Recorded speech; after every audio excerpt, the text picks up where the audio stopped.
Assalamualaikum warahmatullahi wabarakatuh. Perkenalkan, nama saya Zulfana Rosaladina dengan NIU 515161. Saya di sini akan sedikit menjelaskan tentang struktur atmosfer. Jadi, topik pembahasan kita pada siang hari ini yaitu yang pertama pengertian atmosfer, yang kedua komposisi udara di atmosfer, yang ketiga struktur vertikal atmosfer, yang keempat dampak perubahan atmosfer, yang kelima upaya menjaga kualitas atmosfer. Jadi memasuki komposisi udara di atmosfer yaitu yang pertama, lapisan atmosfer merupakan campuran dari gas yang tidak tampak dan tidak berwarna.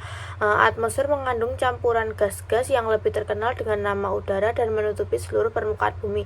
Atmosfer bumi tersusun dari nitrogen 78% sekian, oksigen 20% sekian dengan sedikit argon 0,9% dan karbon dioksida sekitar 0,35%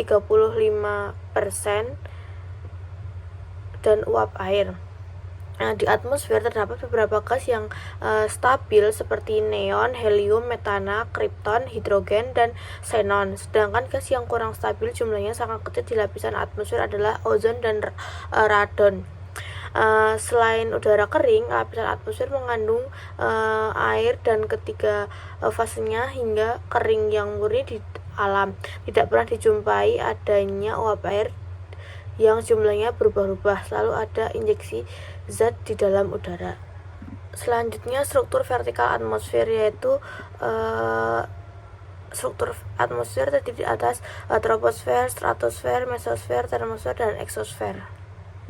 Yang pertama merupakan lapisan troposfer. Lapisan troposfer merupakan lapisan terpenting dari atmosfer. Lapisan ini merupakan lapisan paling bawah yang merupakan tempat terjadinya dinamika iklim, tempat berlangsungnya kehidupan. Karakteristiknya tempat terjadinya cuaca termasuk pembentukan awan, hujan, angin, badai, dan petir.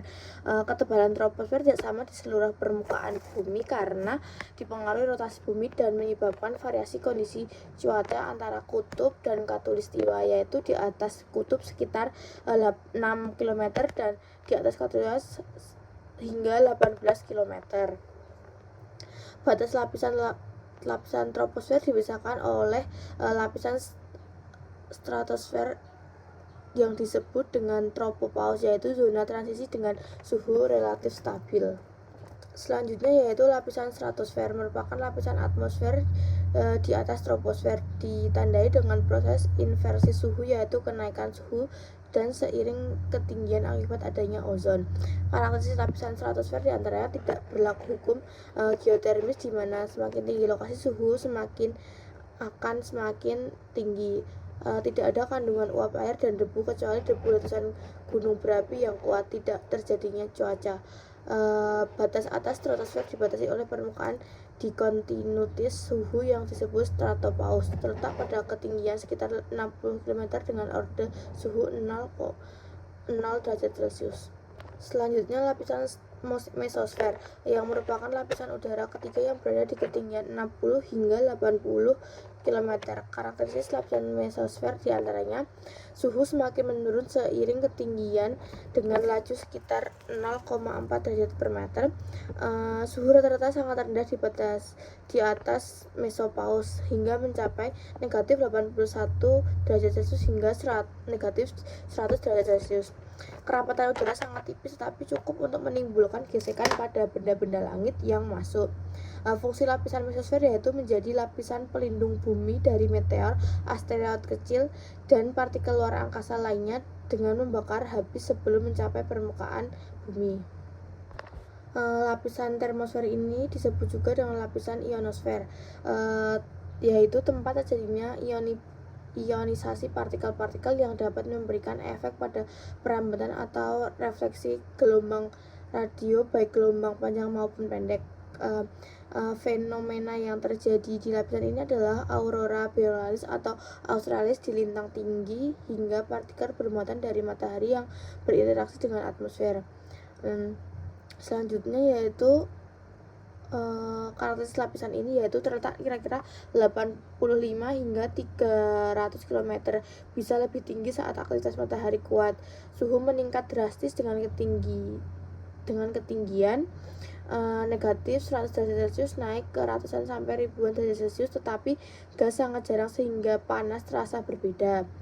Batas lapisan yaitu termopause bersifat tidak tegas. Transisi menuju eksosfer tinggi bervariasi dipengaruhi oleh aktivitas matahari. Selanjutnya lapisan yang terakhir yaitu lapisan eksosfer, merupakan lapisan udara yang berbatasan langsung dengan ruang angkasa. Lapisan ini juga sering disebut dengan ruang antar planet dan geostasioner. Lapisan ini sangat berbahaya karena merupakan tempat terjadinya hancurnya meteor dari luar angkasa. Karakteristik lapisan eksosfer diantaranya udara sangat tipis didominasi oleh gas hidrogen dan helium. Atom dan molekul bergerak bebas dengan kecepatan tinggi. Beberapa partikel bisa lepas dari atmosfer bumi ke ruang angkasa. Batas berangsur hilang bercampur dengan ruang angkasa. Fenomena khas terjadi adalah cahaya zodiakal atau Gegenschein, merupakan pantulan cahaya matahari oleh debu meteor dan tempat hancurnya meteor kecil sebelum mencapai bumi. Selanjutnya yaitu dampak perubahan atmosfer. Dampak perubahan atmosfer mencakup cuaca ekstrim, perubahan pola hujan, peningkatan kebakaran hutan, dan hilangnya keanekaragaman hayati, dan bencana hidrometeorologi seperti banjir, tanah longsor, kekeringan yang meningkat secara signifikan akibat perubahan iklim.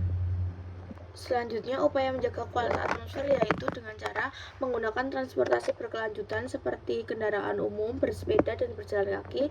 Selanjutnya, hemat energi, mengurangi penggunaan listrik di rumah, mematikan perangkat elektronik yang tidak dipakai, serta menanam pohon dan tanaman di sekitar rumah dan lingkungan yang membantu penyaringan polutan udara dan menahan partikel debu, serta mendaur ulang sampah dan memilih produk ramah lingkungan. Dengan menggunakan produk ramah lingkungan dan terhindar dari produk dengan bahaya kimia berbahaya. Selanjutnya, pengendalian emisi industri. Industri dapat memasang filter pada cerobong asap untuk menyaring polutan sebelum dibebaskan ke udara. Dan pengadaan transportasi listrik yaitu dengan angkutan umum berbasis energi listrik untuk mengurangi emisi dari kendaraan. Sekian penjelasan sedikit dari saya, kurang lebihnya mohon maaf. Wassalamualaikum warahmatullahi wabarakatuh.